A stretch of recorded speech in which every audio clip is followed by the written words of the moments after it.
Hello everybody, how are you doing? This is the Harbinger, this is Wingspan on Steam, and this is our opening hand.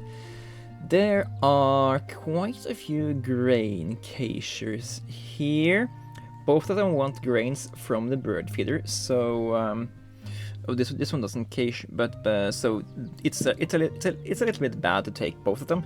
And if you are gonna take both of them, you need to have this guy further to the left than the blue jay, because or else they are going to compete for the same grain, and you need 2 grains to get a payout for both of them.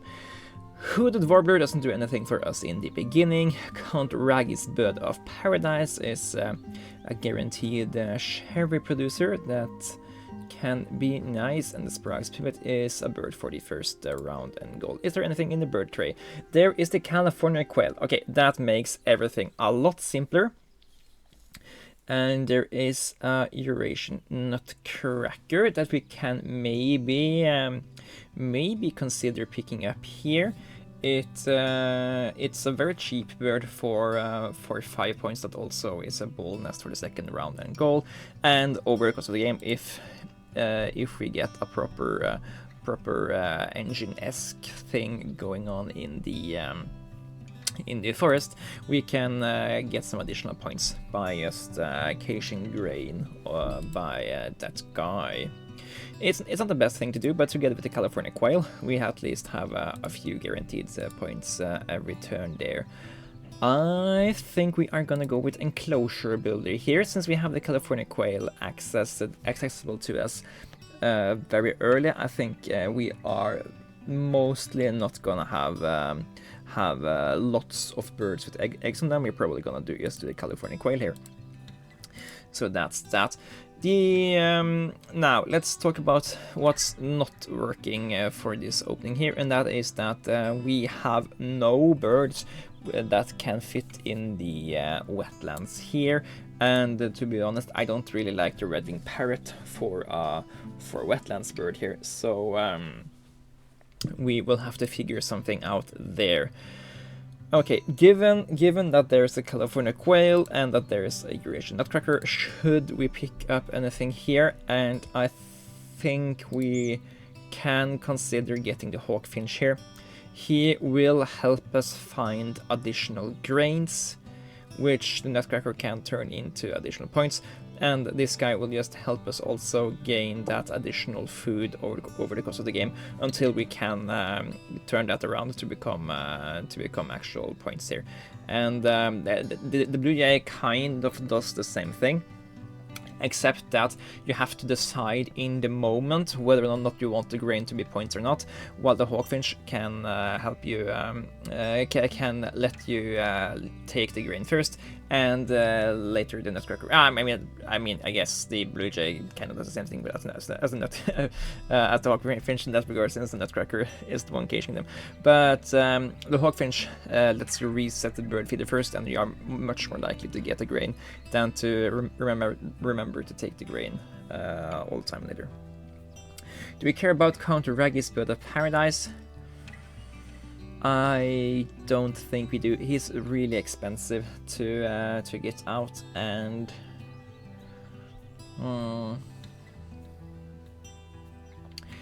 I'm just thinking here, because the California quail is also expensive, double grains. Hawkfinch is double grains. Are we actually gonna pick up the Eurasian nutcracker here? To do that, we need to spend the nectar. That way we can't play the California quail or the hawkfinch early enough. So we would have to take a food, or we can just overpay. Yeah, we're probably gonna overpay for the hawkfinch.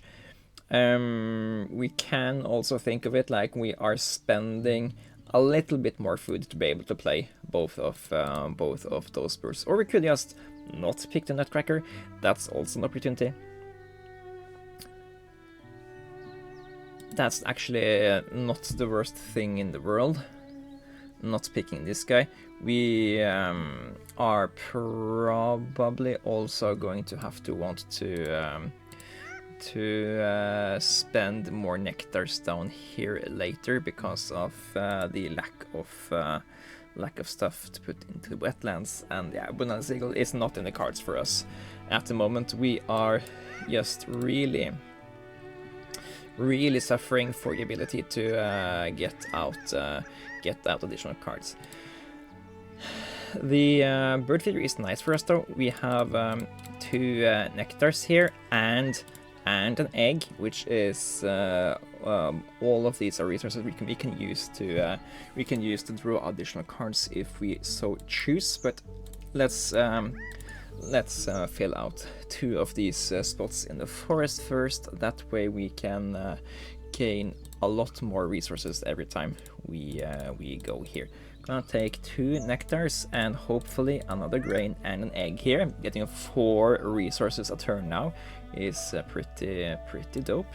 And then I think we will spend a single nectar and see what's here. Ferringus Hawk is not something I'm too excited to see, so I'm actually gonna pick up the Eurasian Nutcracker here.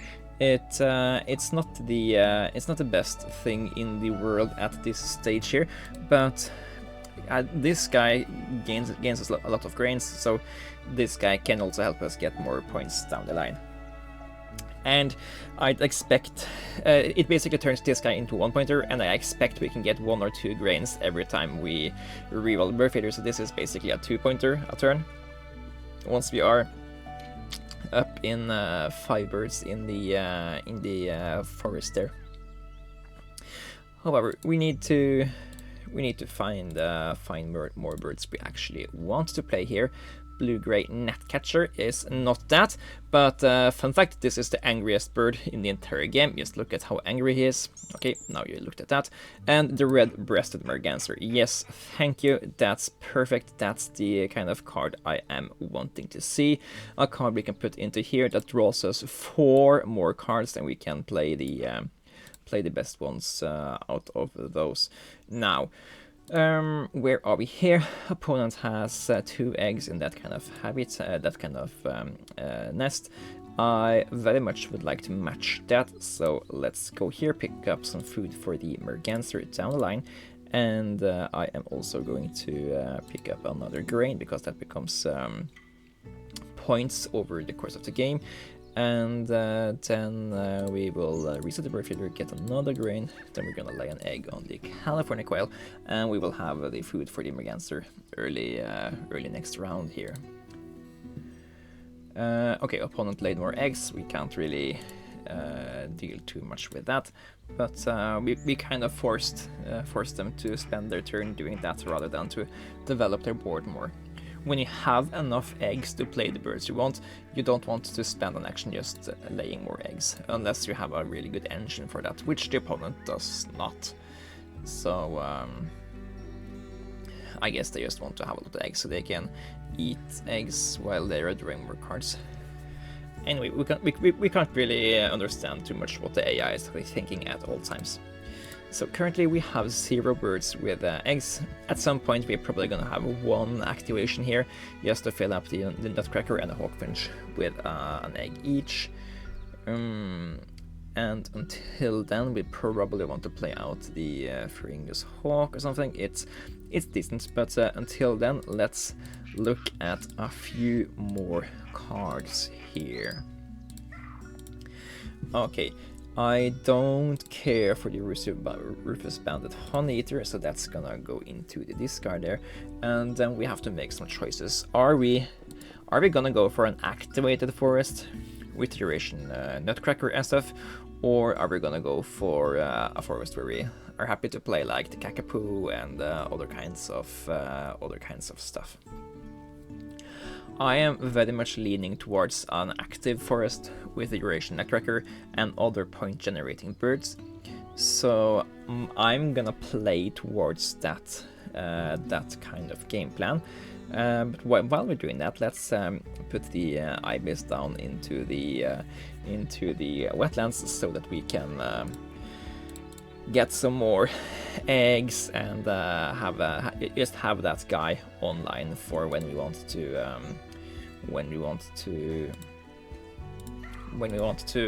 go in the grasslands down the line. So also take a fish here and another grain, thank you, and an egg. Having a bird here also makes it easier to do the next round and goal down the line if we ever get one enclosure nest down the line. We are not spending grains, thank you. We are gonna save those for later and turn those into points.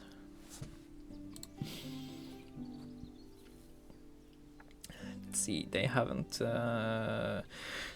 popped up anything more relevant there, so let's play out that 5.1 food cost bird that has a huge potential upside. And ooh, I'll take the rodent there. We could, in theory, play out the Ferengis hawk here. Doing that has a few benefits. One of those is that it's a 6-pointer, so it's okay to play, and we get access to one more tier over here, which means we can spend this blue-gray gnatcatcher as an additional egg, and that's just an additional points, and additional points are great. So I think I'm going to do that. One egg into both of those, and sadly we don't have the correct nest type for that, so I'm just going to put it into the Merganser for now. And also it has the opportunity to gain additional points from rolling the dice. I don't think that this is a particularly good point generation ability, so I was basically doing it for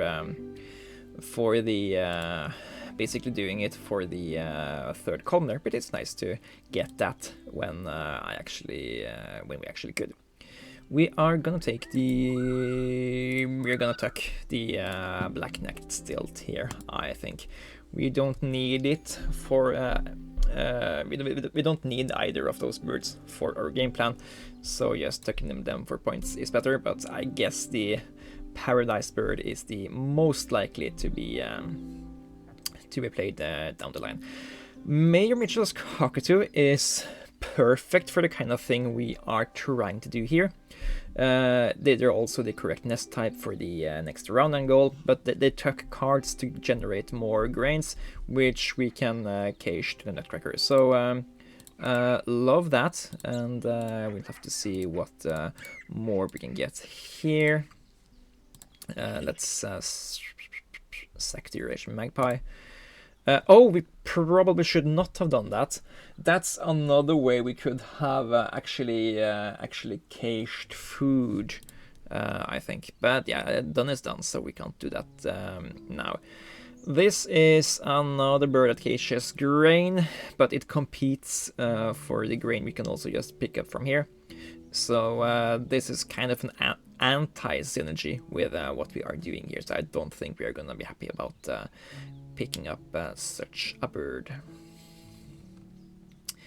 Yeah, let's do this here, and of course, since we now have the ability to tuck a card here to gain 1 point here and to gain another point from the grains, I am kind of regretting spending another card here to become an egg.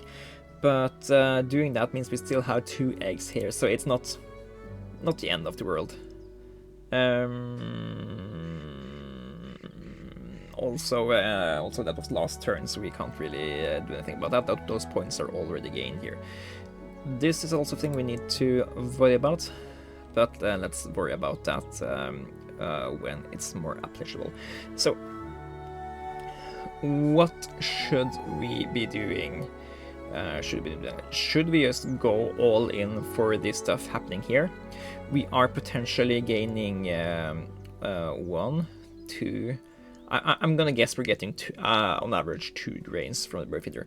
So 1, 2, 3, 4, 5, 6 points on action here. That's pretty valuable. We could also play the Kakapo to get up to more dice. That means cycling through the bird feeder faster. That could be great. Of course, every time we want to activate this guy, we need to have cards in hand. So we need to every now and then go down here to fill up with more cards. Then we can also spend some of the excess food we have to cycle around here, maybe finding more cards we are interested in playing. So I think that's we also need to at some point go here so we can get at least one egg into a correct bird. Have the opponent played any of those birds? They haven't. Okay, that means we can pretty much get this for pretty free as long as we can get one egg into that guy. That's probably something we should prioritize doing. Anyway, let's start to go here. Took one of these cards. I guess we are starting to cache food now, and then I think we are gonna go here to draw some more cards just to see what's available to us. Spend that nectar, and we are getting. I don't think either of those birds are particularly useful to us. No, Black Swan is a 7-pointer. This is a 3-pointer. This is a 5-pointer. I guess in theory, if we play the Kakapo, this can also be a decent shout for Enclosure Builder.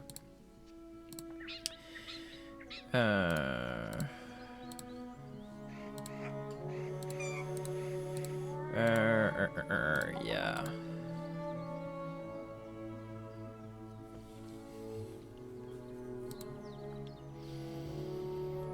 Then we would have to spend a few turns getting this stuff for that, but it's not the worst. It's not the worst idea I have ever seen.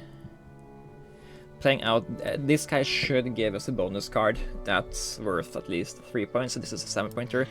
This should be a 7-pointer. We have to pay 3 eggs for that, and they should give 18 points over 2 actions. That's 9 points an action. We are gonna get the food to play those no matter what. So yeah, I think it's gonna be worth it, and we need to spend some of the eggs of the California quail anyway, because if we're just going down here, this guy is gonna be oversaturated with eggs. So I think we are gonna do this. That nectar is for the egg next turn, and then I think we just pick some random food here. Cache that guy. Cache as many grains as we can here. Reset the bird feeder, get another grain, and lay that egg.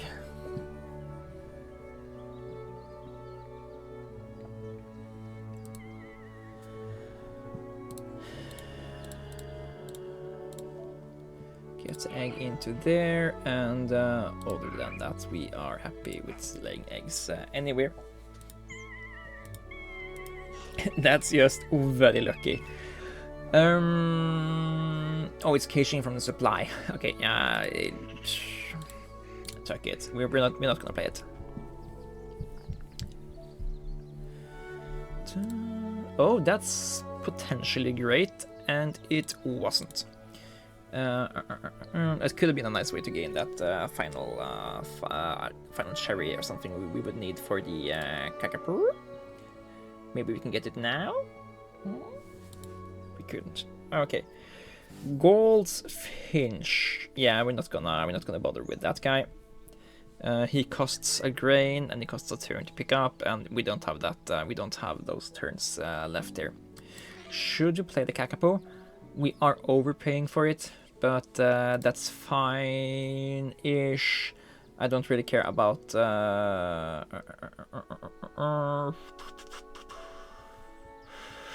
I care about.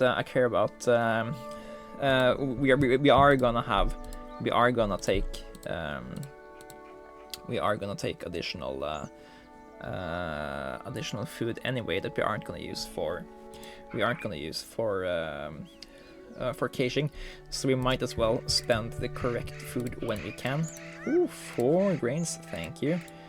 More grain, and there, okay. And we can spend the nectar here for the cockapoo. Eat 2 eggs of the California quail, and then we have one more turn of sacking a card to the cockatoo. Other than that, I think we have to let's reroll now since we have the opportunity to do so. And here are 4 grains. Thank you very much. Take that guy, cache 5 food. So that's 1, 2, 3, 4, 5, 6 points. And a 7th point this activation here. So yeah, forest engines can certainly be a thing, and especially when we have this cards in one row thing, building up an entire engine is completely fine as a thing to do. Let's pay for this with the wrong foods instead of spending a grain. That's very easy. That very easy is another point online, so that's fine. And actually, a fun thing here is that Black Swan will actually lay an egg in a cockapoo down the line. Grains, yes, and thank you. Okay, and now we are just in the home stretch here, getting the most amount of grains possible. We don't have an excess card here, that's just a shame, but we can still cache 5 grains here. We don't get another one, but it's fine that it is this turn. We are whiffing on that, and that's the final action in this game here. Nice to have a different kind of engine, not to have a wetlands tucking engine or a grasslands cycler or cycler and egg laying stuff, but having this here, and yeah, very much we got 3 points from the cockapoo, just as we were expecting. We were not that close on the others, so glad we actually got some points here. But I guess that's fine, and we're gonna get 4 eggs on the Black Swan. What? I forgot about totally forgot about the birds we had in the grasslands. Okay, then this play was a lot better than what I gave it credit for. Then the Black Swan and the cockapoo were what do we say? This is 6, 10, 14, 18, 9-point plays each. So yeah, that's great. Okay, lovely. And we also did some stuff with nectars here.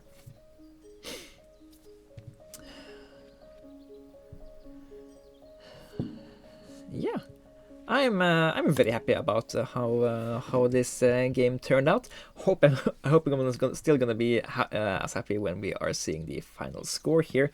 42 points in birds played ain't that much, but we did go for a single habitat engine here, so we shouldn't expect too much.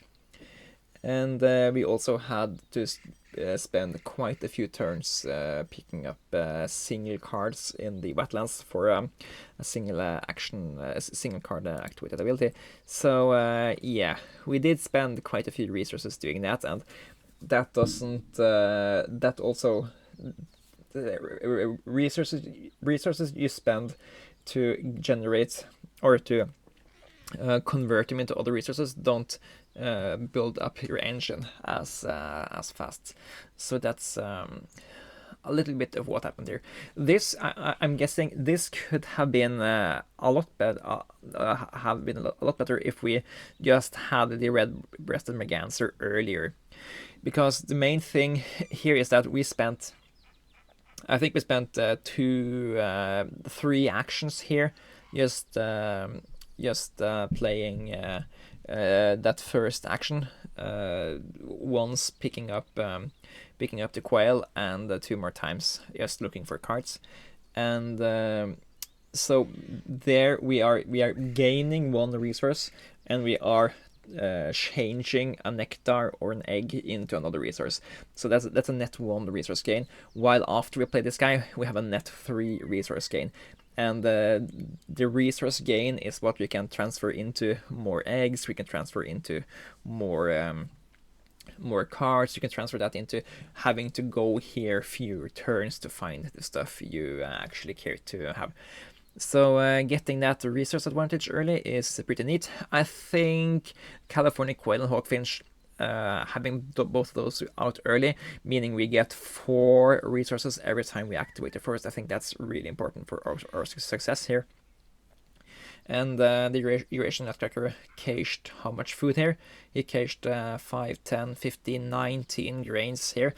So yeah, this guy is solely responsible that we got past 100 points this game.